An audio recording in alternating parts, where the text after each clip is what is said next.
There exists an invisible commandment you've obeyed since you could speak, more insidious than any doctrine, more efficient at manufacturing compliance than any institution ever devised. They never named it openly. They simply breathed it into your nervous system until it became indistinguishable from your identity. Be pleasant. Be accommodating. Be easy to manage. They frame it as the pathway to moral goodness.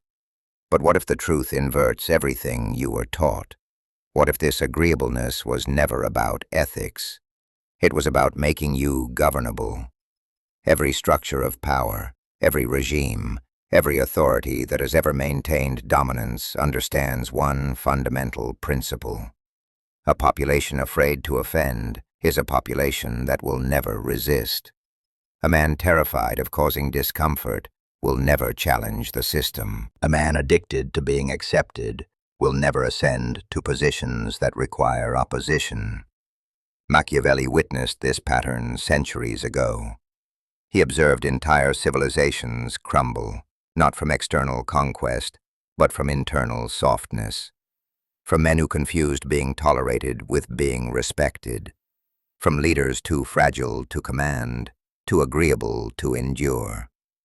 So he documented something that rulers wanted silenced more than any uprising. A text that dared to claim that if you seek dominance, abandon the pursuit of affection. The religious institutions banned it. Monarchs denounced it because it revealed their most protected secret. That agreeableness is the invisible chain around your throat. And yet here you exist, 500 years later, still wearing it like a badge of honor. Apologizing for things you never committed, laughing at remarks that diminish you, accepting demands that deplete you, paralyzed by the possibility of being perceived as impolite. Observe the world around you. Every powerful figure you respect, every architect of empires, every individual who shaped their own destiny, shares one unmistakable characteristic. They are comfortable being disliked. They do not chase validation. They extract respect. Society will condemn rudeness as sin. They will label you arrogant, detached, merciless.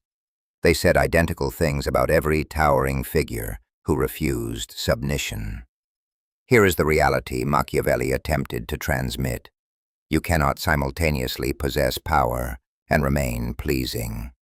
You must select one. Because the instant you cease caring about approval, you become liberated. You become threatening. You become authentic.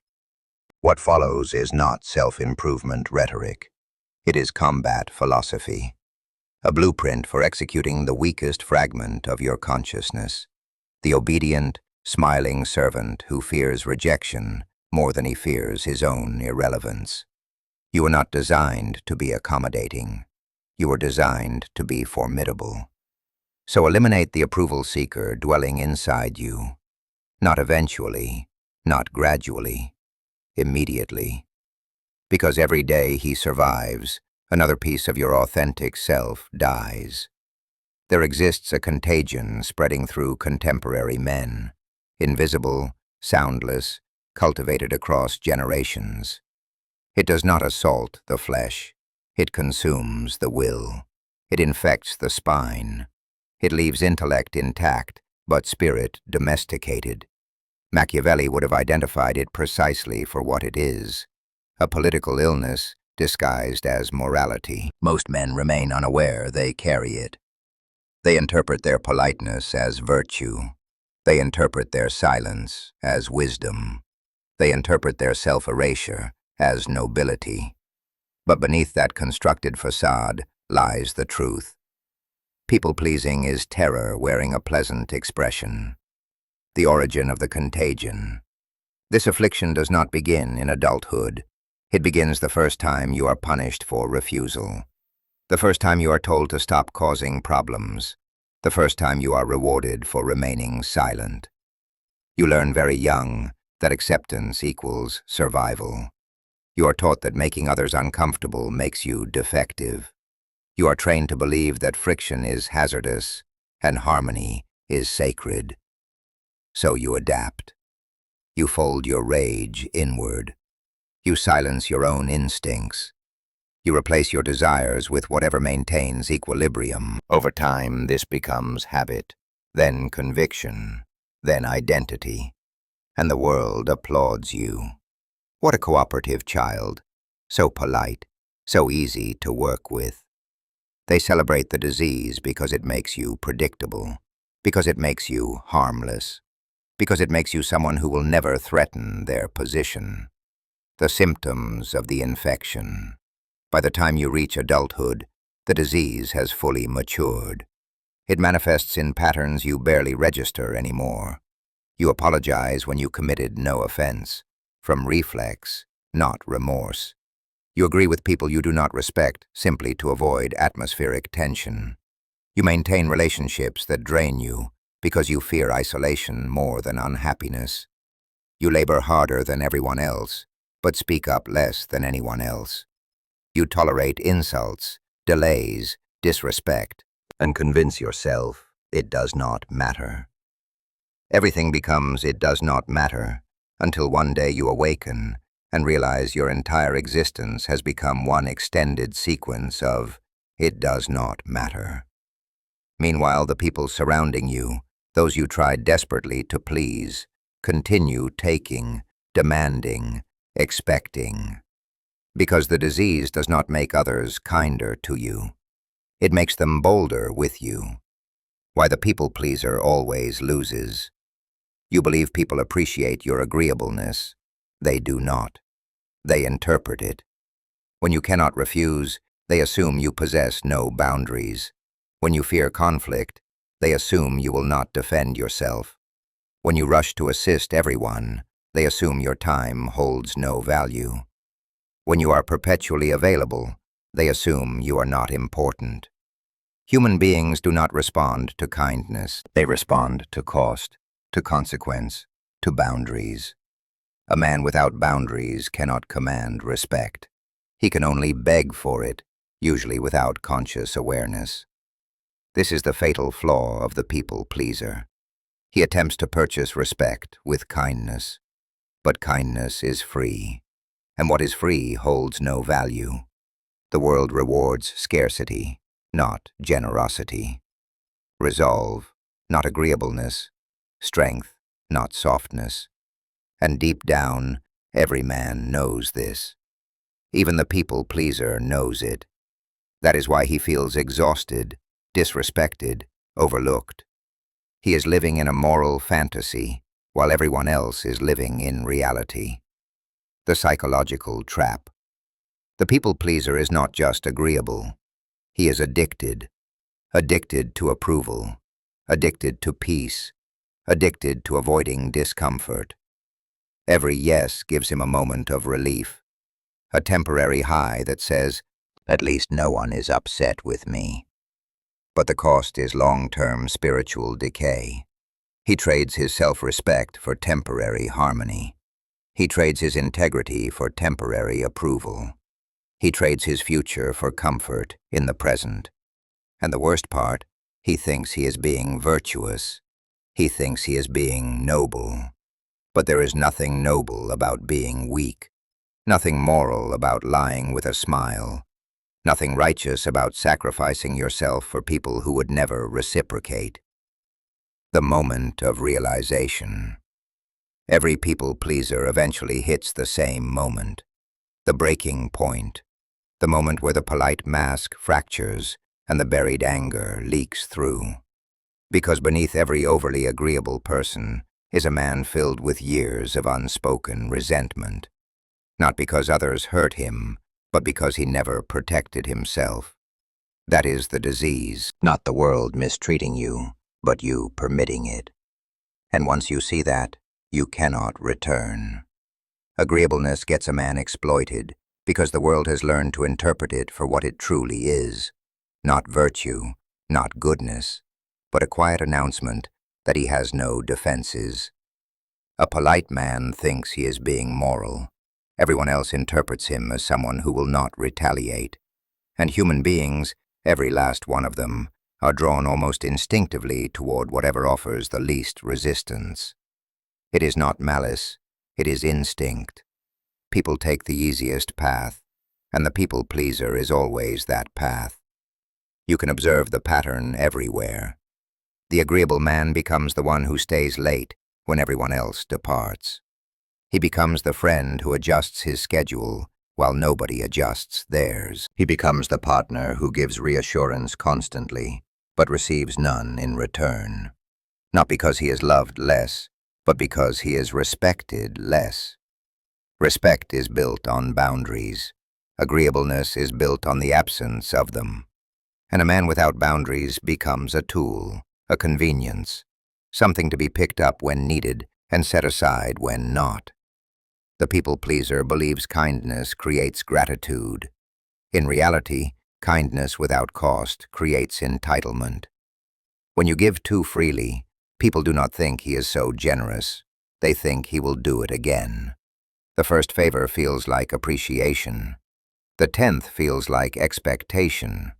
The 30th becomes an unspoken requirement. And the moment you hesitate, the moment you even consider saying no, people look at you like you have broken a contract they never had to sign. Agreeableness conditions people. It trains them. It teaches them that your time is always available. Your energy is always accessible. Your tolerance is endless. Your resistance is non-existent. Once someone gets comfortable with that version of you, they will not willingly adjust when you finally try to stand up. They will get offended. They will push back. They will accuse you of changing. But the truth is, you are not changing. You are stopping the performance they benefited from. Humans sense hierarchy long before they understand it. They subconsciously place others above or below them. A man who never pushes back, never asserts himself, never imposes friction. He gets placed at the bottom of that hierarchy. Not because others hate him, but because he signals that he belongs there. And people respond to signals, not intentions. Look at the people who command respect. They are not rude for the sake of it. They are simply unafraid of displeasing others. That is the difference. They do not chase approval, so their presence has weight. They do not cling to harmony, so their words have force. They do not fear conflict, so their boundaries remain intact. Even their silence feels stronger than a people-pleaser's enthusiastic yes. People think confidence draws respect. It does not. Consequence does. If crossing you has no consequence, then you cannot command respect. You can only hope for it. People do not respect what is safe. They respect what is stable, firm, unmovable. Agreeableness is none of these things. Agreeableness bends. Agreeableness yields. Agreeableness absorbs the blow and smiles afterward. And once someone sees that you can absorb a blow without responding, they stop treating you like someone who can deliver one. There is a moment, always, when the people-pleaser realizes what he has done to himself. It looks like exhaustion, but it is deeper. It is the awareness that his entire personality has been shaped around avoiding disappointment, other people's disappointment. He sees how often he agreed when he did not want to, how often he showed up when he was not valued, how often he tolerated words and actions that would have made a stronger man walk away. And he feels resentment, not toward the people who used him, but toward himself for allowing it. That resentment is the symptom of a dying identity. The mask is cracking. The truth is leaking through. A man who pleases everyone eventually comes face to face with the person he pleased the least, himself. Agreeableness gets you used because the world only respects a man who respects himself. And self-respect is not loud. It is not arrogant. It is not aggressive. It is simply the ability to say no without explaining, without apologizing, without trembling. It is the refusal to betray yourself to keep someone else comfortable. It is the willingness to disappoint others instead of disappointing yourself. Agreeableness will not save you. Strength will. Boundaries will. Selective coldness will. And the moment you stop offering your life as a discount service, the world will adjust. Not willingly, not gracefully, but inevitably, because people only stop using you when you stop being usable. Rudeness has been demonized for a reason, not because it is immoral, not because it is harmful, but because it threatens the systems that rely on your obedience. From the time you could speak, they taught you that being rude was the ultimate social sin. Not lying, not manipulation, not cowardice, rudeness. The slightest hint of firmness was punished. The faintest sign of a spine was labeled attitude. They did not fear cruelty. They feared a man who could say no without apology. Because a man who can say no cannot be controlled. Rudeness, in its purest form, is simply the refusal to accommodate. It is the rejection of the unspoken rule that you must be pleasant at all times. It is the willingness to disappoint others. And that, more than anything, is what makes it powerful. The world does not bend for the agreeable. It bends for the unyielding. The people who get what they want are not the ones who make everyone comfortable. They are the ones who make themselves impossible to ignore. A firm tone is perceived as strength. A direct statement is perceived as authority.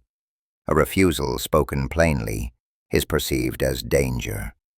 Even the smallest act of blunt honesty shifts the psychological dynamic instantly. People stop assuming. They stop demanding. They start recalibrating because suddenly you are not predictable anymore. You are not pliable. You are not safe. And humans respect what they cannot predict. This is why rudeness feels like power. It is not the sharpness of the words. It is the boundary behind them. You have seen this dynamic your whole life. The coworker who says, "I will not be doing that," gets treated like a higher-ranking figure than the one who smiles and agrees. The man who refuses an invitation gains more intrigue than the one who eagerly accepts every offer. The woman who says, "This does not work for me," is valued more than the one who tolerates everything quietly. Nobody admits this out loud, but everyone reacts to it instinctively. The person who refuses is the person with value, and the person with value is never ignored. Rudeness, real rudeness, is simply the courage to prioritize yourself openly. It is not theatrics. It is not cruelty. It is not aggression. It is clarity. A man who is willing to be blunt communicates something terrifying.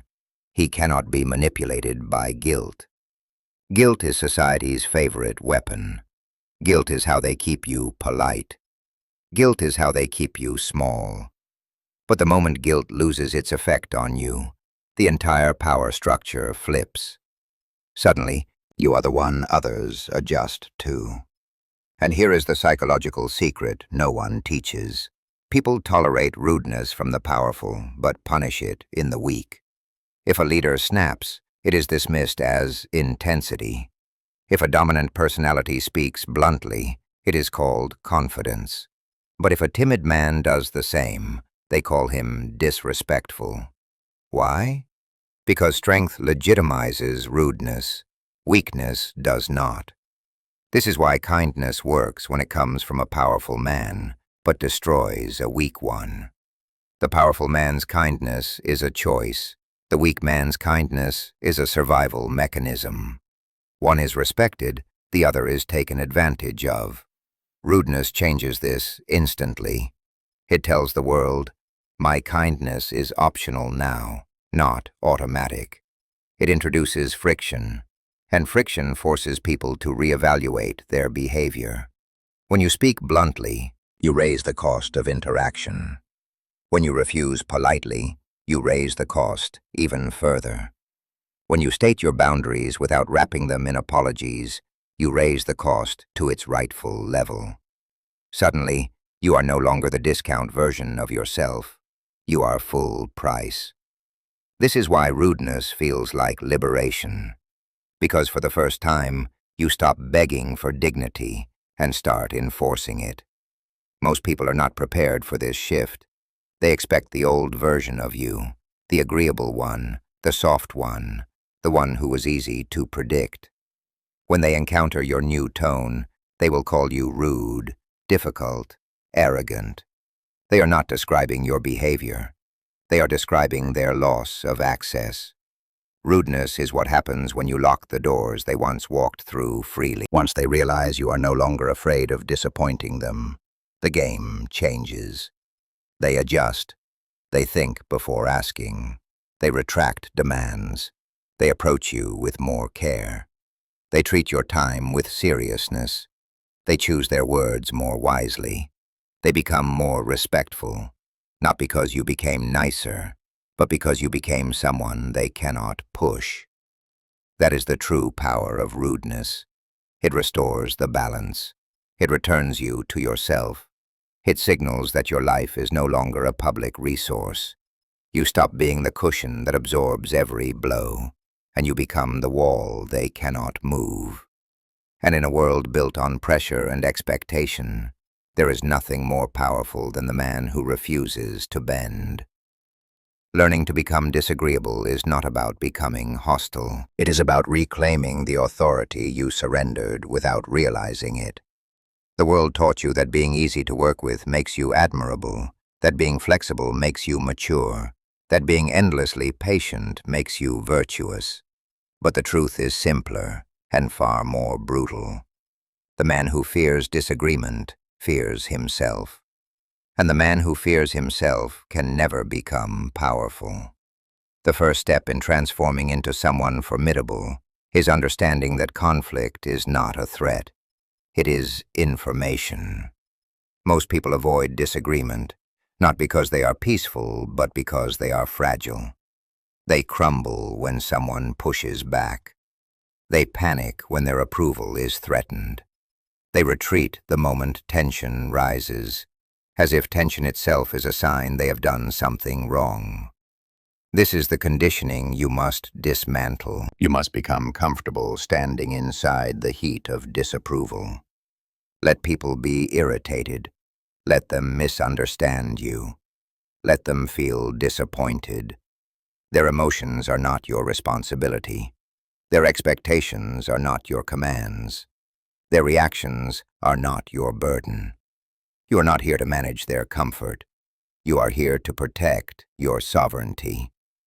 Once you strip away the instinct to immediately appease, something strange happens. You begin to see how rarely disagreement escalates into anything dangerous. People push hard only when they sense you will collapse fast. When you stop collapsing, they stop pushing. What you feared was never real. The conflict was not the threat. Your imagination was. And once you face it, you realize you are living under a spell cast by your own insecurity. The next stage is practicing blunt honesty, not cruelty, not emotional violence, just truth delivered without the sugarcoating you have used your whole life. This does not work for me. I am not available. That is not my responsibility. I disagree. These are simple sentences, yet to the people-pleaser, they feel like detonating explosives. And in a way, they are. They destroy the version of you who relied on softness to survive. They break the pattern others have come to expect. They shatter the illusion that your compliance is guaranteed. You will feel guilt the first few times. You will feel the reflexive urge to explain yourself in long paragraphs, to soften your tone, to make sure the other person does not feel offended. Do not collapse back into that instinct. You are not responsible for managing reactions. You are responsible for maintaining truth, and truth requires simplicity. Over time, a new identity takes shape, one that no longer uses politeness as a shield. You begin choosing silence over people-pleasing. You begin valuing your own comfort over the comfort of those who drain you. You stop volunteering for unnecessary tasks. You stop accepting invitations out of obligation. You stop pretending to agree when your mind burns with contradiction. And slowly, without fanfare, you become someone who is not shaped by external demand, but by internal standards. People will notice. Some will respect you more. Others will resent you. Those who benefited from your softness will accuse you of being different, cold, rude, selfish. Remember something. When you stop sacrificing yourself for others, they will interpret it as betrayal. Their disappointment is not a sign you have done something wrong. It is a sign you have stopped doing something wrong. The real transformation happens when you realize that disagreeableness, the willingness to stand firm, to refuse, to confront, is the foundation of all power. Every strong leader, every influential personality, every respected individual shares one trait. They are willing to create friction. They do not chase harmony. They do not fear tension. They do not adjust their identity to fit the room. They let the room adjust to them. When you become this way, your presence changes. People speak to you differently. They anticipate your boundaries. They consider your time valuable. They think twice before placing burdens on your shoulders. They do not assume access to you. They do not assume your agreement. They do not assume your compliance. You become someone who must be approached with intention, not assumption. And that is the essence of power. Being someone whose reactions matter. Being someone whose boundaries alter behavior. Being someone whose presence imposes structure. Disagreeableness is not darkness. It is clarity. It is the ability to navigate the world without betraying yourself in the process. You are not becoming rude. You are becoming real. And the world only respects what is real. There comes a moment in every man's life when he realizes something unsettling. Most of what he calls kindness was never kindness. It was strategy. It was fear. It was a way to make the world less dangerous by making himself smaller. You soften your voice so you will not provoke anyone. You agree quickly so no one thinks you are difficult. You suppress your needs so you are never seen as a burden. This is how the people pleaser survives, by disappearing a little more each day.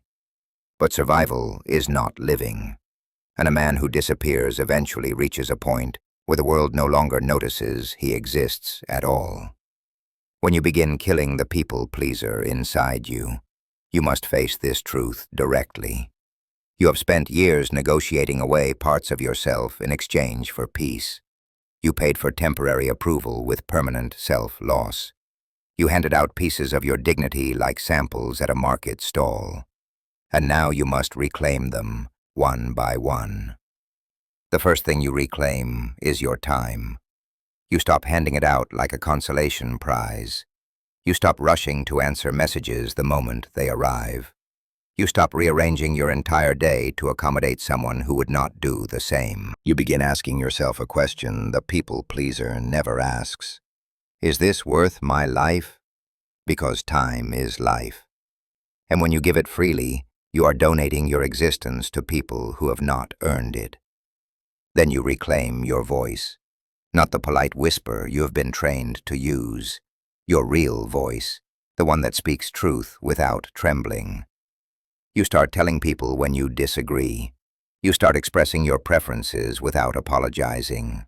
You stop lying just to avoid conflict. You stop pretending that everything is fine when it is not.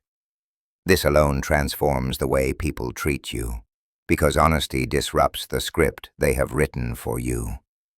Next, you reclaim your presence. You stop walking into rooms like a guest in your own life.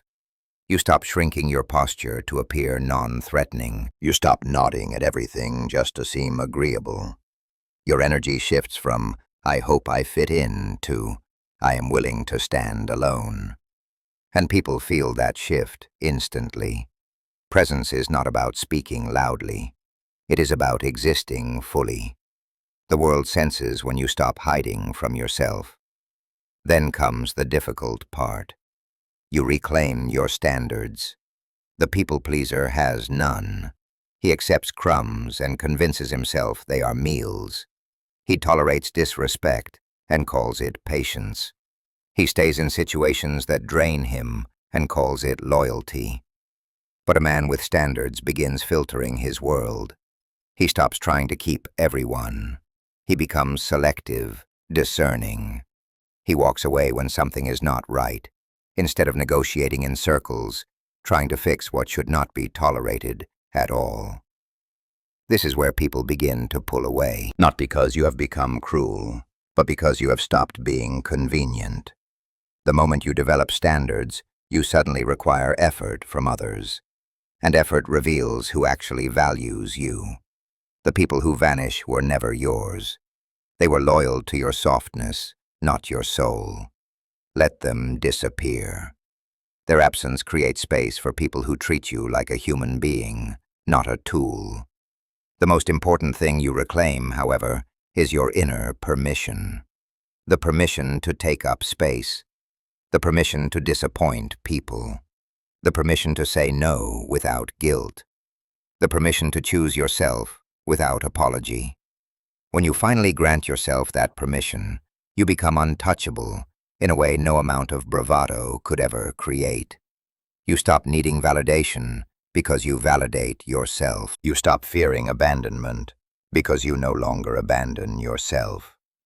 This shift does not make you ruthless. It makes you sovereign.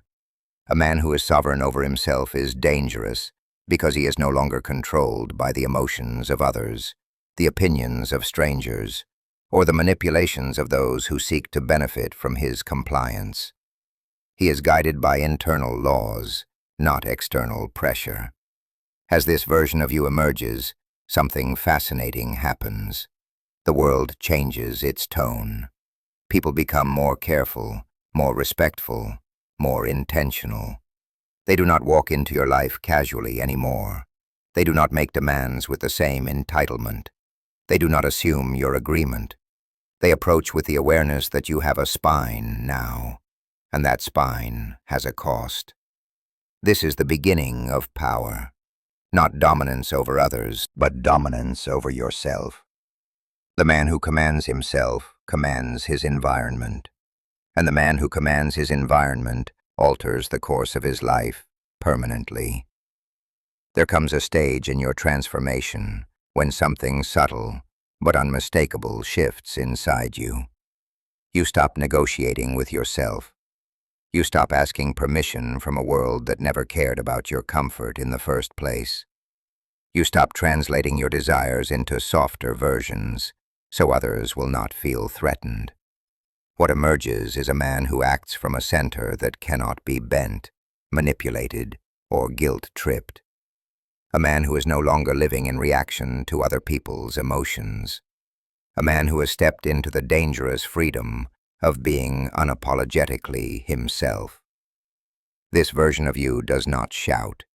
He does not posture. His power is quieter, colder, sharper. It comes from the absence of fear, not the presence of aggression. He no longer wastes energy trying to be liked. He does not chase understanding. He does not soften the truth to avoid discomfort. He simply exists as he is, and that alone changes the dynamics of every room he walks into. People notice it immediately, even before you say a word. There is a heaviness to you now, a gravity. You carry yourself like someone who has stopped minimizing his presence. You do not rush to fill silences. You do not perform friendliness. You do not fake enthusiasm. Your stillness speaks louder than the old version of you ever could. The world looks at you differently because you are no longer signaling weakness. You become a mirror that reflects people back to themselves. Those who are strong will respect you. Those who are insecure will fear you. Those who once relied on your softness will resent you. But none of these reactions touch you anymore. Your self-worth is no longer out there. It is in here, locked beneath your rib cage, untouchable. Being unapologetic does not mean you stop caring. It means you stop contorting. It means you stop abandoning yourself to maintain a peace that always cost you too much. You no longer fear being misunderstood because you finally understand yourself. You no longer fear being alone because you finally enjoy your own company. You no longer fear disappointing people because you finally stopped disappointing yourself. This shift terrifies the world because it eliminates their leverage over you.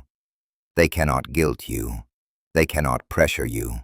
They cannot shame you into compliance. They cannot use your desire for approval against you because you no longer desire it. You have stepped outside the psychological cage they spent years building around you. And freedom, real freedom, makes you unpredictable. Your relationships transform. You stop tolerating half-effort. You stop accepting conditional respect.